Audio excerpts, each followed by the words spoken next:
we come to 1 John chapter 2 verse 1, and John says this. He says, "My little children, I am writing these things to you so that you may not sin. But if anyone does sin, we have an advocate with the Father, Jesus Christ, the righteous." So as we move into this verse, John knows that he is saying something that people may take advantage of. It could be said that what John is saying about confessing our sins could lead to people making an allowance for sin. And so to guard against this, John tells us how we are restored to God, and this through the advocacy of Christ. And he does this in such a way as to stop anyone from thinking that now we are Christians, because of the grace of God, we don't have to observe the moral law. We've been forgiven. The law has been done away with. We don't have to worry about the law anymore. But John wants us to have a very clear aim as to what it means to walk a sinless life. And the law is very much part of this.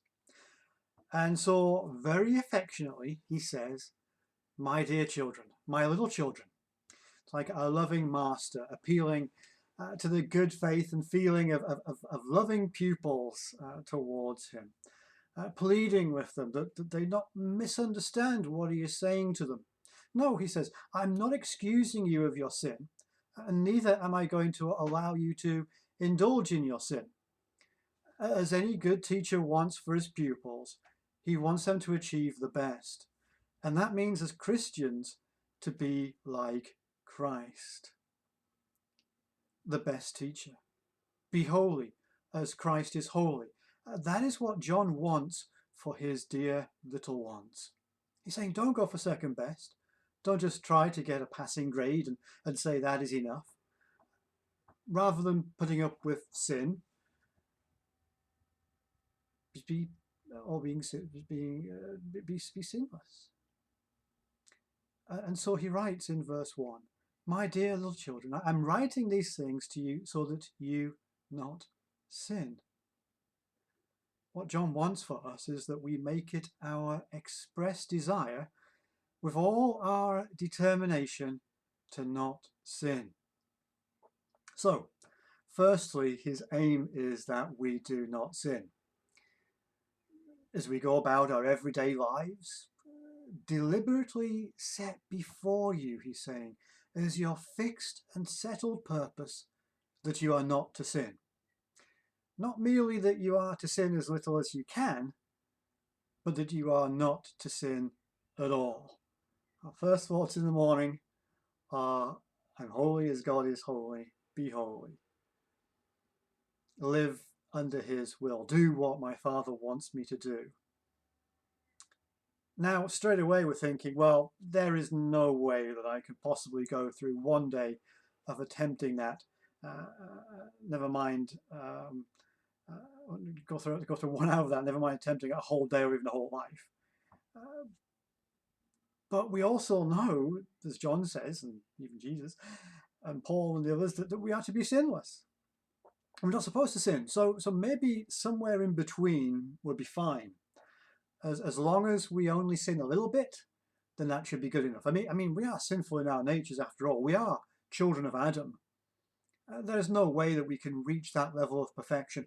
Anyway, God still delights in us even when we sin a little bit, even a bit.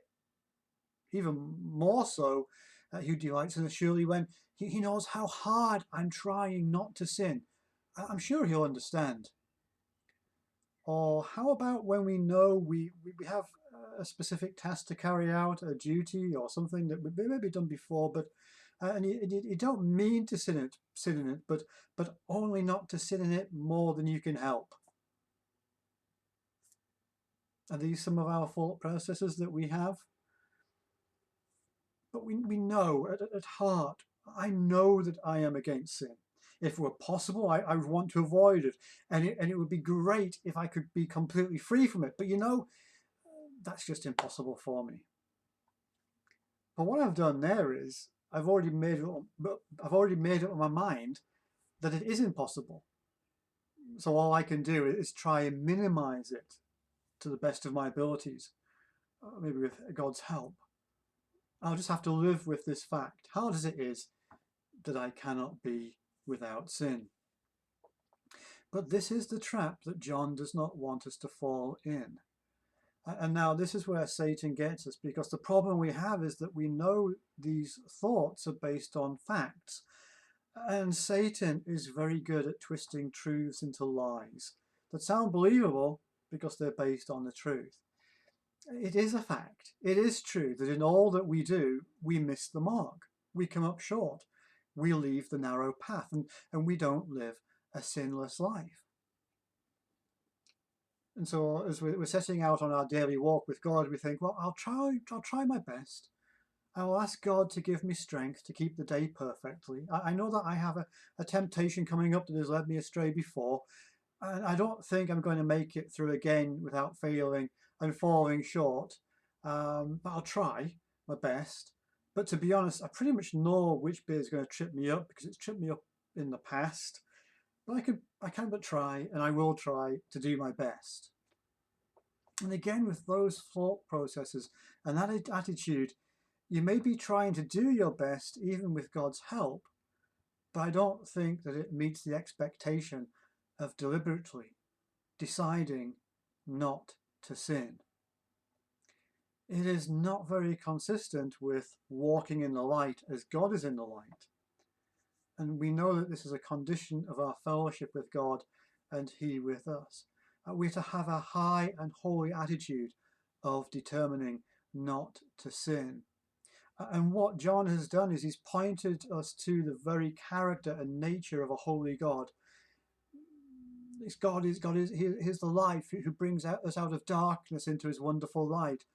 All this has been designed to bring us up to this point that we do not sin, that with all our heart, soul, mind, and strength, our purpose and determination will be that we are bent on not sinning. And so this is what John is saying. This should be our default position. Not that, oh, we're going to sin. No, what he's saying is, do not sin. That's our default position. Don't sin. Have everything within our heart, soul, mind, and strength. Our heart, soul, mind, and strength. Our wills, our ways, our purpose, our determination, our aim in life is that we do not sin. Okay, that we do not sin. We'll leave it there because obviously there's far more that we're going to say and far more that John is going to say on this. So those questions will be answered in the coming days. But know this, we are called to be without sin. That should be our default position. Okay, take care and God bless.